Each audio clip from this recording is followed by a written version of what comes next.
الحمد لله وكفى وسلام على عباده الذين اصطفى أما بعد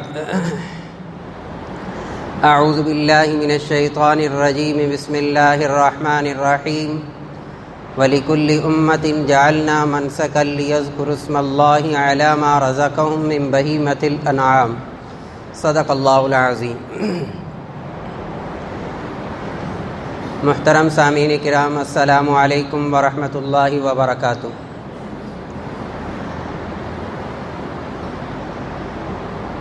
ذو الحجہ کا مہینہ شروع ہو چکا ہے اور اس کے ابتدائی 10 دنوں میں بہت سارے احکامات متوجہ ہوتے ہیں۔ خود ان 10 دنوں کی فضیلت، 10 راتوں کی فضیلت، یعنی ان 9 دنوں کا یکم ذی الحجہ سے 9 ذی الحجہ تک ہر دن کے روزے کا ثواب 1 سال کے روزوں کے بقدر، اور ان راتوں میں عبادت کرنا ہر رات شب قدر کے بقدر، شب قدر جتنا اجر۔ یہ تو ہے ان 9 اور 10 دنوں کی فضیلت۔ انہی 10 دنوں کے اندر حج جیسی عبادت بھی ہے، انہی 10 دنوں کے اندر قربانی جیسا عمل بھی ہے۔ آج کی نشست میں قربانی سے متعلق چند باتیں عرض کرنا مقصود ہے۔ اللہ رب العزت قرآن مجید میں فرماتے ہیں کہ ہر امت کے اندر یہ قربانی والا عمل رہا ہے۔ ہر امت کے اندر جب سے آدم علیہ السلام کا وجود مسعود ہوا، اس وقت سے لے کر آج تک ہر امت کے اندر، ہر دور کے اندر یہ قربانی والا عمل رہا ہے۔ اس میں تفصیل میں نہیں جاتا کہ اس کی کیا کیا ہے، چونکہ میں آگے اہم باتیں عرض کرنی ہیں۔ تو ایک تو یہ ہے کہ اللہ فرماتے ہیں وَلِكُلِّ أُمَّةٍ جَعَلْنَا مَنْسَكًا، کہ ہر امت کے اندر یہ نسک قربانی کا عمل رہا ہے۔ اور حضرت عبداللہ ابن عمر رضی اللہ تعالیٰ عنہما کی روایت ہے کہ رسول اللہ صلی اللہ علیہ وسلم 10 سال مدینہ منورہ میں رہے، 10 سال مدینہ منورہ۔ ہر سال ربی علیہ السلام نے قربانی کی، ہر سال نبی علیہ السلام نے قربانی کی۔ یہاں ضمناً ایک بات عرض کروں گا بیچ میں کہ رسول اللہ صلی اللہ علیہ وسلم کے پاس کبھی اتنا مال نہیں آیا کہ آپ کے پاس موجود رہا ہو اور آپ صاحب نصاب ہوں، کبھی بھی نہیں ہوا۔ اور آپ کا جو فقر تھا یہ اختیاری تھا، آپ نے خود اختیار کیا ہوا تھا، ورنہ آپ صلی اللہ علیہ وسلم کے پاس کسی چیز کی بھی کمی نہیں تھی، لیکن آپ کی عادت مبارکہ یہ تھی جو آتا تھا آپ دے دیتے تھے، اپنے پاس نہیں رکھتے تھے۔ تو اگر وہ والا اصول لے لیا جائے کہ جی صاحب نصاب تھے یا نہیں، تو آپ صلی اللہ علیہ وسلم تو صاحب نصاب نہیں ہوئے، لیکن اس کے باوجود آپ صلی اللہ علیہ وسلم نے ہر سال قربانی کی، بلکہ ایک قربانی نہیں کئی قربانیاں کی، جو کہ بہت ساری احادیث میں موجود ہے۔ اور اسی طرح خود رسول اللہ صلی اللہ علیہ وسلم نے جو بات ارشاد فرمائی، ام المومنین سیدہ عائشہ صدیقہ رضی اللہ تعالیٰ عنہ کی روایت میں کہ رسول اللہ صلی اللہ علیہ وسلم نے فرمایا ما عمل ابن آدم یوم النحر، کہ عید الاضحیٰ والے دن، یوم النحر والے دن، یوم النحر عید الاضحیٰ والے دن، قربانی والے دن، ابن آدم انسان کا کوئی بھی نیک عمل اللہ کے نزدیک اتنا پسندیدہ نہیں ہے جتنا قربانی کا عمل ہے۔ ما عمل ابن آدم یوم النحر، یہ عمل ابن آدم کا احب الی اللہ من احراق الدم، خون کے بہانے سے زیادہ کوئی عمل اللہ کو محبوب نہیں ہے قربانی والے دن۔ اور قربانی والے دن 3 ہیں، 10 ذی الحجہ، 11 اور 12، 3 دن قربانی کے ہیں۔ تو ان دنوں کے اندر سب سے زیادہ محبوب ترین عمل اللہ کے نزدیک وہ ہے جانور کا ذبح کرنا، وہ ہے جانور کا ذبح کرنا، یہ اللہ کو سب سے زیادہ محبوب ترین عمل ہے۔ تو معلوم کیا ہوا کہ ان دنوں کے اندر اگر کوئی بندہ کوئی بھی نیک عمل کسی بھی سطح کا کرے گا تو اللہ کو وہ اس درجے کو نہیں پہنچ سکتا جتنا اللہ رب العزت کو یہ پسند ہے۔ اور ایک بات اور یاد رکھیے گا، شریعت مطہرہ کے اندر، شریعت اسلامیہ کے اندر ہمیں صرف 2 جگہوں پہ ملتا ہے جہاں صرف اور صرف جانور کے ذبح کرنے کا حکم ہے، 2 جگہوں پر، اس کا متبادل آپ کر نہیں سکتے۔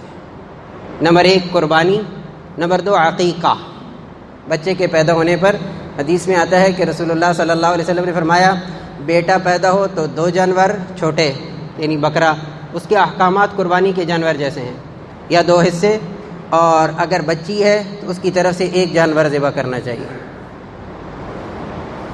اس کی ایک الگ تفصیل ہے۔ اور اسی طرح قربانی ہے، اس کے اندر بھی جانور کا ذبح کرنا ہے۔ من احراق الدم، خون کا بہانا، یہ اللہ کو بہت بڑا محبوب عمل ہے۔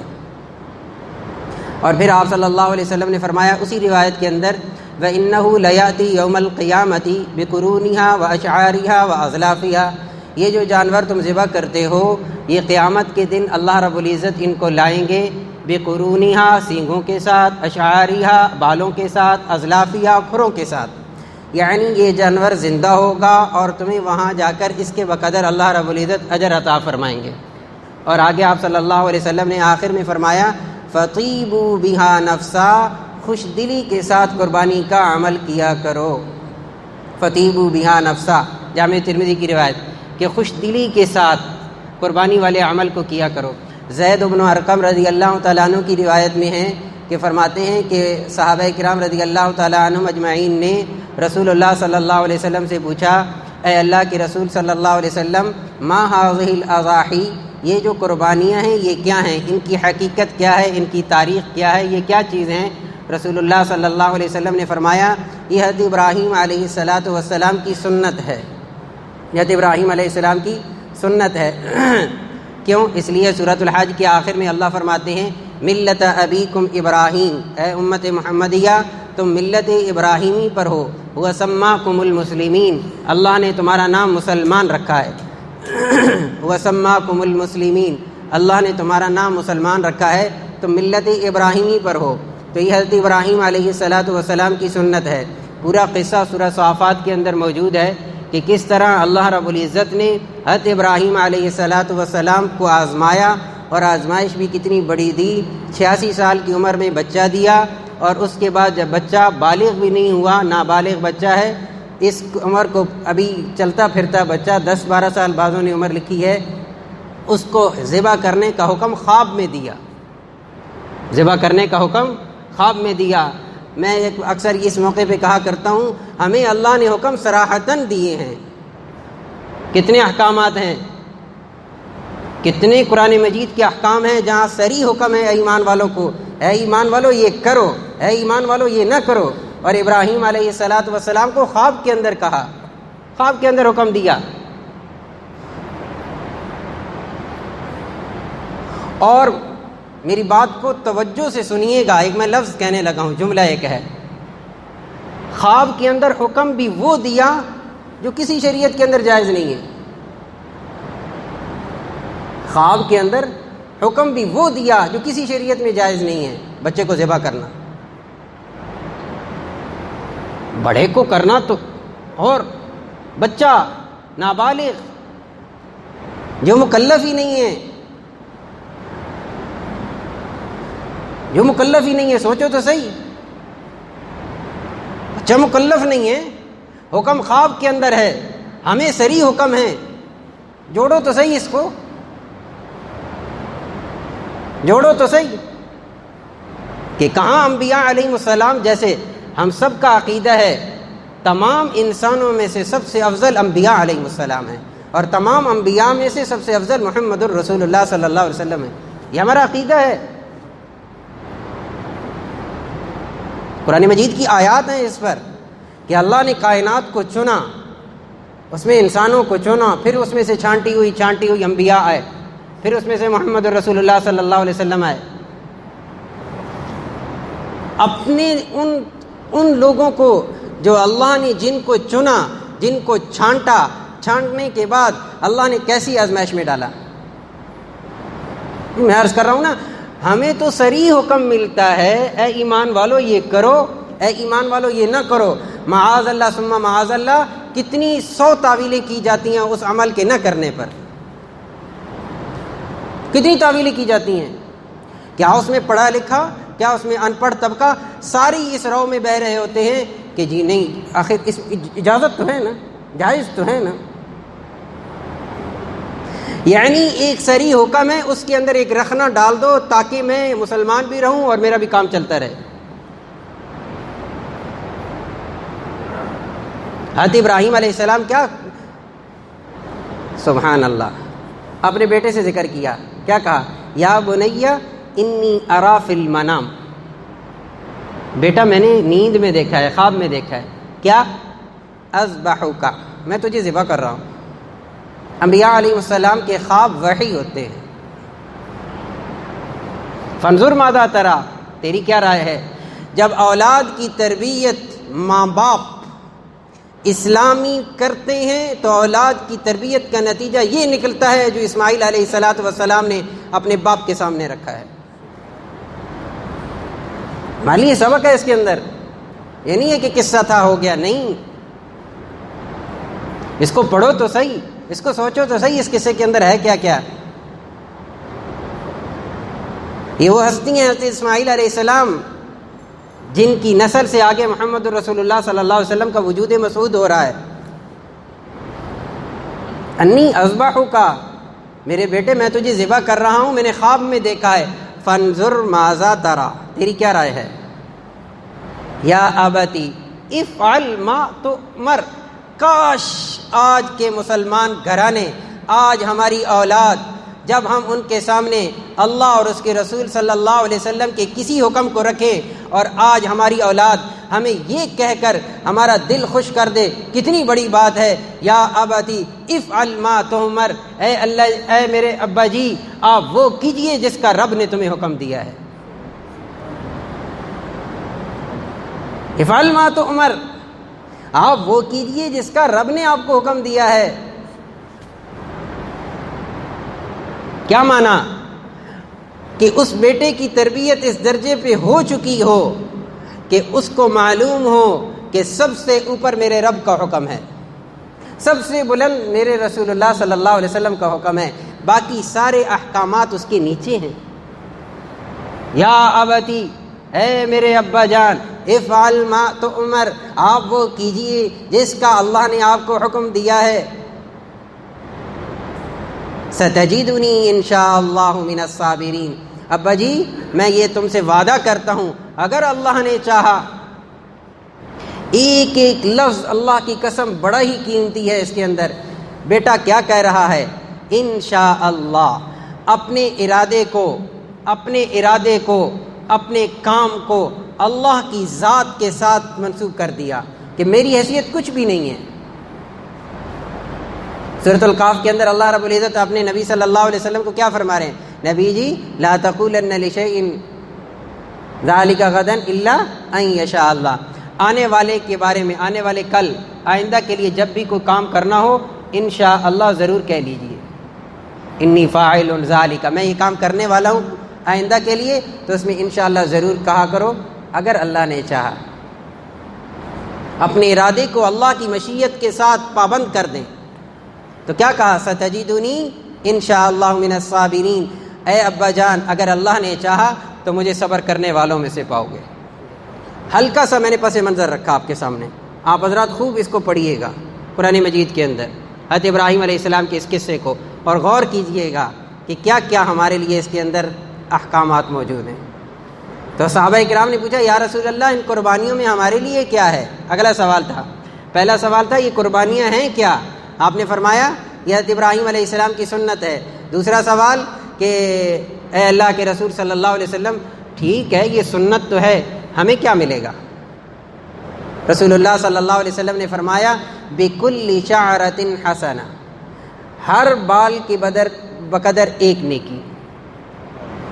جانور کے بال ہوتے ہیں، ان کے بالوں کے ایک بال کے بقدر ایک نیکی۔ اور اللہ رب العزت نے اپنے پاس پیمانہ نیکی کے اندراج کا کیا رکھا ہے؟ من جاء بالحسنۃ فلہ عشر امثالھا، اللہ رب العزت نیکی کا اندراج ایک سے نہیں شروع کرتے، 10 سے شروع کرتے۔ اللہ رب العزت کوئی بندہ نیک کام کرتا ہے تو اس نیکی پر کتنا اجر ہے؟ آغاز کہاں سے ہوتا ہے؟ 10 سے ہوتا ہے۔ من جاء بالحسنۃ فلہ عشر امثالھا، جو ایک نیکی کرے گا 10 دوں گا۔ ہونا تو یہی چاہیے تھا کہ گناہ پہ بھی اتنا ہو، بلکہ ہمارے ایک بزرگ تھے وہ فرمایا کرتے تھے اگر ایک گناہ پر 100 گناہ کا بھی سزا ہوتی تو بھی اللہ کی طرف سے کوئی ایسی بھیج نہیں تھی، لیکن قربان جائیے اللہ کی اس رحمت پر کہ اللہ فرماتے ہیں جو بندہ گناہ کا ارادہ کرے اللہ گناہ نہیں لکھتے، گناہ والی جگہ پہ پہنچ جائے گناہ نہیں لکھا جاتا، وہاں سے واپس لوٹ آئے گناہ نہ کرے نامہ اعمال میں نیکی لکھی جاتی ہے، اور اللہ نہ کرے گناہ کر لے تو صرف ایک گناہ لکھا جاتا ہے، اور موت تک موقع دیا، جب چاہے اس کو صاف کرا لے موت توبہ کر کے۔ کیا خوبصورت پیمانہ ہے، نیکی کا آغاز 10 سے، اور آگے ایک جگہ فرمایا واللہ یضاعف لمن یشاء، اس کو اللہ بڑھاتے رہتے ہیں جتنا چاہتے ہیں، اس کی تو کوئی حد ہی نہیں رکھی۔ تو ایک بال کے بقدر ایک نیکی، بکل شعرۃ حسنہ۔ صحابہ کا اگلا سوال، تیسرا سوال، یا رسول اللہ یہ دمبا ہے، بھیڑ ہے، بھیڑو جسے ہم کہتے ہیں، ان کے اوپر اون ہوتی ہے، صوف، تو اس کے اندر تو بہت زیادہ بال ہوتے ہیں، کیا اس صوف کے اوپر جو بریک بریک ذرات قسم کے بال ہیں، کیا اس کے ہر ایک بال پر بھی ایک نیکی ملے گی؟ رسول اللہ صلی اللہ علیہ وسلم نے فرمایا نعم، جی ہاں، اس اون کے بالوں کے ایک بال کے بقدر بھی اللہ ایک نیکی عطا فرمائے۔ اس لیے تو فرما دیا فطیبوا بہا نفسا، خوش دلی کے ساتھ قربانی کرو۔ تو عید قربانی والے دن سب سے بہترین عمل اللہ کے نزدیک جو ہے وہ ہے خون کا بہانا جانور کا، اس سے بڑھ کر اللہ کو کوئی محبوب عمل نہیں۔ چند باتیں تھوڑا سا توجہ کیجیے گا، 5-6 منٹ میں عرض کرنی ہے۔ قربانی کس پر واجب ہوتی ہے؟ قربانی کس پر واجب ہوتی ہے؟ قربانی کے اندر تھوڑا سا ایک مختلف ہے مسئلہ، کہ اس کے اندر زکوٰۃ والا مسئلہ نہیں ہے، زکوٰۃ کے اندر سال گزرنا شرط ہے، اس کے اندر ایسا نہیں ہے۔ 3 دن قربانی کے، ان دنوں کے اندر کسی کے پاس 52.5 تولہ چاندی، 612 گرام چاندی کے بقدر کسی بندے کے پاس پیسے آ جائیں تو اس کے اوپر ضرورت سے زائد، تو ان دنوں کے اندر اس پر قربانی واجب ہو جائے گی۔ نصاب وہی ہے 52.5 تولہ چاندی، 7.5 تولے سونا، یا 52.5 تولہ چاندی کے بقدر کسی کے پاس پیسے ہوں ضرورت سے زائد۔ اسی طرح ایک اور شرط لکھی ہے جو عام طور پر اس کا خیال نہیں رکھا جاتا، ضرورت سے زائد سامان، ضرورت سے زائد سامان۔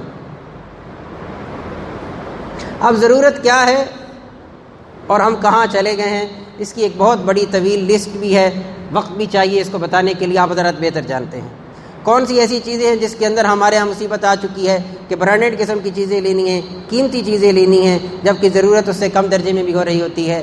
تو اس لیے جس کے پاس ضرورت سے زائد سامان بھی ہو اس کو بھی لگا لیا جائے کہ 52.5 تولہ چاندی کے بقدر قیمت پہنچ رہی ہے، تو اس کے ذمے بھی قربانی واجب ہو جائے گی۔ عاقل ہو، عقل مند ہو، مجنون پاگل نہ ہو، مسلمان ہو، غیر مسلم پر قربانی نہیں، بالغ ہو، نابالغ پر قربانی نہیں، اور اس کے پاس یہ میں نے نصاب بتایا اتنا مال ہو قربانی کے دنوں میں آ جائے تو بھی اس کے ذمے قربانی واجب ہو جائے گی۔ جتنا بندہ مرضی مالدار ہو تو اس کے ذمے صرف ایک قربانی کرنا، چاہے وہ ایک حصہ رکھ لے بڑے جانور کے اندر یا ایک جانور چھوٹا قربان کر لے، تو اس کی طرف سے قربانی ادا ہو جائے گی، اس کا فرض اور واجب ادا ہو جائے گا۔ اس کے لیے ضروری نہیں جتنا مرضی مالدار ہو، باقی جتنی قربانیاں کرے گا وہ نفل قربانیاں ہوں گی۔ ایک تو یہ میں نے عرض کیا قربانی کس پر واجب ہوتی ہے۔ نمبر 2، کیا آدمی کسی اور کی طرف سے قربانی کر سکتا ہے؟ تو اگر ایک آدمی جس کو اللہ نے مال دیا ہے وہ اپنی طرف سے قربانی کر رہا ہے تو اس کے لیے اجازت ہے کہ وہ اپنے نابالغ اولاد حتیٰ کہ بالغ اولاد کی طرف سے بھی قربانی کر سکتا ہے، اجازت ہے۔ اسی طرح میت کی طرف سے بھی قربانی کرنا جائز ہے۔ حضرت حنش رحمہ اللہ فرماتے ہیں حضرت علی رضی اللہ تعالیٰ عنہ کو میں نے دیکھا عید والے دن کہ 2 مینڈے ذبح کر رہے ہیں، تو میں نے پوچھا اے حضرت علی رضی اللہ تعالیٰ عنہ سے یہ کیا ہے؟ تو کہنے لگے کہ رسول اللہ صلی اللہ علیہ وسلم نے مجھے فرمایا تھا کہ میرے جانے کے بعد بھی تو میری طرف سے جانور کو ذبح کرتے رہنا، قربانی کرتے رہنا، ایک میں اپنی طرف سے کر رہا ہوں، ایک رسول اللہ صلی اللہ علیہ وسلم کی طرف سے کر رہا ہوں۔ اور جب رسول اللہ صلی اللہ علیہ وسلم نے بہت ساری قربانیاں کی تھیں تو اس کے اندر ایک روایت کے اندر یہ لفظ موجود ہیں کہ آپ نے فرمایا تھا اے اللہ یہ قربانی میری امت کے ان غرباء کی طرف سے ہے جو قربانی نہیں کر سکیں گے، یہ ان کی طرف سے ہے۔ تو لہٰذا ان روایات سے معلوم ہوتا ہے کہ آدمی جو صاحب نصاب ہو اپنی طرف سے اس کی ایک قربانی ہوگی، باقی نفل قربانیاں وہ جتنی بھی نیت کر سکے گا وہ کر سکتا ہے، اجازت ہے۔ کون سے جانور ہیں جن کی قربانی جائز ہے؟ 3 قسم کے جانور ہیں جن کی قربانی جائز ہے جو عام طور پر ہمارے ہاں ہوتے ہیں۔ نمبر 1 بکرا، اس کی مؤنث بکری، بھیڑ، دمبا، بھیڑو جسے کہتے ہیں، یہ بھی اسی میں، یہ ایک۔ دوسری قسم ہے گائے، بیل، بھینس، کٹا۔ تیسری قسم ہے اونٹ کی، تیسری قسم ہے اونٹ کی۔ یہ 3 قسم کے جانور ہیں جن کی قربانی جائز ہے۔ اس کے علاوہ کسی جانور کی قربانی جائز نہیں۔ اب ان کی عمریں کتنی ہوں گی؟ آسان سی بات ہے، حدیث پاک میں موجود ہے، رسول اللہ صلی اللہ علیہ وسلم مشکات کی روایت ہے، لا تذبحوا الا مسنہ، لفظ مسنہ فرمایا۔ مسنہ اصل میں یہ خاص اصطلاح ہے حدیث کی، خاص ایک مسنہ اصل میں ہر جانور کے لیے الگ ہے۔ اونٹ اس کے لیے مسنہ اس اونٹ کو کہتے ہیں جو کہ 5 سال مکمل کر چکا ہو، عمر کے 6 سال میں داخل ہو چکا ہو۔ اونٹ تو کیا ہے؟ 5 سال کا ہو، 6 سال میں داخل ہو چکا ہو۔ دوسرا گائے، بیل، بھینس، بھینسا، کٹا، ان کی عمر 2 سال، تیسرے سال میں داخل ہو چکے ہوں۔ بکرا، بکری 1 سال مسنہ کہلائے گا اور دوسرے سال میں داخل ہو چکا ہو۔ یہ جو ہے نا بھیڑ، دمبا، بھیڈو جسے کہتے ہیں، مینڈا، ان کے بارے میں یہ ہے کہ اگر تو ان کے لیے ایک شرط یہ ہے کہ 6 ماہ مکمل کر چکے ہوں، اور 6 ماہ مکمل کرنے کے بعد 7ویں ماہ میں ہوں، لیکن اتنے فربا ہوں، اتنے موٹے ہوں، اتنے پلے ہوئے ہوں کہ اگر سال والوں کے درمیان کھڑے ہوں تو پتہ نہ چل سکے کہ یہ 6 مہینے والا جانور ہے یا سال والا ہے۔ بعض دفعہ اتنا قد نکال جاتے ہیں اور خوب پل جاتے ہیں، تو اس کی قربانی بھی جائز ہے، شرط یہ ہے کہ 6 ماہ کا ہو۔ اب یہاں ایک چھوٹی سی بات میں عرض کروں گا جو آسان ترین بات ہے، عام طور پر بولی جاتی ہے۔ عام طور پر جانور لینے جاؤ تو وہاں کہتے ہیں کہ یہ دوندا ہے کہ نہیں۔ سب سے پہلے میں آپ حضرات سے یہ گزارش کروں گا کہ صرف لفظ دوندا ذہن میں نہ رکھا کریں، جن کو پتہ ہے کہ دوندا کیا ہوتا ہے وہ کریں۔ یہ میرے ساتھ خود ایک تجربہ ہوا ہے منڈی کے اندر کہ وہاں ایک جو بیوپاری ہے وہ جانور دکھا رہا ہے، چھوٹا جانور ہے بکرا، تو کہتا ہے یہ دوندا ہے۔ اب وہ جو لینے والا صاحب ہے کہتا ہے دکھاؤ، جب اس نے اس کا منہ دکھایا تو کہتا ہے ٹھیک ہے ٹھیک ہے۔ اب میں بھی دیکھ رہا تھا، میں نے کہا یہ تو دوندا نہیں ہے، اس کے تو وہ 2 دانت سامنے والے نیچے نمایاں واضح نظر نہیں آ رہے۔ جب واضح نظر نہیں آ رہے تو یہ دوندا تو نہیں ہے۔ جب میں نے یہ کہا تو بیوپاری حیران رہ گیا، کہتا ہے اس کو تو پتہ ہے۔ اس نے کہا نہیں یہ والا دوندا ہے۔ میں نے کہا پھر یہ والا جب دوندا نہیں ہے تو آپ نے کیوں کہا ہے؟ تو میں گزارش آپ حضرات سے یہ کروں گا، جن کو پتہ ہے دوندا کیا ہوتا ہے وہ تو بیوپاری سے پوچھیں کہ دوندا ہے، اور آپ کو اگر پتہ نہیں ہے کہ دوندا کیسے کہتے ہیں تو بیوپاری سے پوچھیں بھی نہ، ورنہ وہ تو کوئی بھی جانور دکھا دیں گے آپ کہیں گے دوندا ہے۔ تو دوندا کیا ہے؟ دوندے کی اصطلاح کیا ہے؟ اس کی میں آسان یہ بتاؤں، شریعت کے اندر یہ نہیں ہے، شریعت کے اندر نہیں ہے، لیکن یہ تجربہ ہے۔ تجربہ کیا ہے کہ چھوٹا جانور، یہ میں نے عمریں بتائی ہیں، جتنے بھی جانور ہیں یہ جب اگلے یعنی کہ بکرا ہے تو یہ جب دوسرے سال میں جائے گا تو دوندا ہوگا، یعنی اس کے نیچے والے 2 دانت نمایاں تب ہوں گے جب وہ سال پورا کر چکا ہوگا۔ یہ نہیں ہو سکتا کہ سال پورا نہ کرے اور دوندا ہو جائے، ایسا نہیں ہوگا۔ تو یہ تجربہ ہے اور یہ ایک قسم کی تسلی ہے اس جانور کی۔ اور ایک لفظ اور بولا جاتا ہے منڈی کے اندر کہ یہ جی پکا کھیرا ہے۔ پکا کھیرا کا معنی سمجھ لیں، چونکہ دیہات کے اندر بھی یہ بولا جاتا ہے، پکا کھیرا کا معنی یہ ہے کہ یہ پورے سال کا جانور ہے، اگرچہ یہ دوندا نہیں ہوا۔ تو اس کی آسان ہمیں کیسے پتہ چلے گا؟ ایک تو یہ ہے کہ بیوپاری کو دیکھ لیا جائے کہ جھوٹ تو نہیں بول رہا، تو تخمینہ کو اندازہ لگا لیا جائے، دوسرا جانور کو بھی دیکھ لیا جائے۔ لیکن ایک بات میں عرض کروں گا آسان سی، ایک سوال کر دیں بیوپاری سے، آسان سا سوال ہے، اس کو کہیں کہ اگر آپ کہتے ہو یہ پکا کھیرا ہے، یعنی اس کے 2 دانت میں دوندا تو نہیں ہے، کھیرا ہے لیکن پکا کھیرا ہے، یعنی 1 سال ہو چکا ہے، آسان سی بات یہ ہے کہ یہ پچھلی قربانی والی عید سے کتنے دن پہلے پیدا ہوا تھا؟ آسان سی بات ہے۔ اگر وہ کہے 1 دن پہلے پیدا ہوا تو عید والے دن اس کو ذبح کرنا جائز ہے۔ اگر وہ کہے نہیں قربانی والے دن یہ پیدا ہوا تھا تو پھر قربانی والے دن آپ اس کو ذبح نہیں کریں گے، دوسرے دن جا کے کریں گے۔ تو اگر تو اسے بھی پتہ ہوگا نا گھر کا ہے، پلا ہوا ہے، گھر کا لایا ہے، یا جس سے لایا ہے پتہ کر کے لایا ہے، تو اس کا صحیح جواب دے گا، ورنہ آئیں بائیں شائیں کرے گا، پھر اس میں احتیاط کر لی جائے۔